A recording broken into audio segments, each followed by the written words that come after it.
हाय नमस्कार. तर आता आपण आलोय 77 हॉटेलवरती लखनदादा माने यांच्या. तर मित्रांनो ते मुलं थोडंसं आयफोन घ्यायला होतो, आयफोन घेतला. मित्रांमुळे चला आता थोडं मस्तपैकी मट्टावर तावावरून जाऊ. आणि आता आपण 77 हॉटेल थांबलेलो आहे. एकदम कडक असं जेवण पाहुणे आपल्याला दिलेलं आहे. ज्वारी बाजरीची भाकरी मटन बिटन एकदम झॅक रस्त्यावर का एकदम मस्त आवडलं आपल्याला.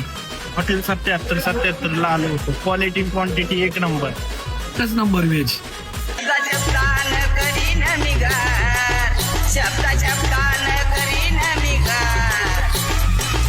पण बेसला धांग ना तो ठोका मजबूत वाजला पाहिजे. घे ग बाई तू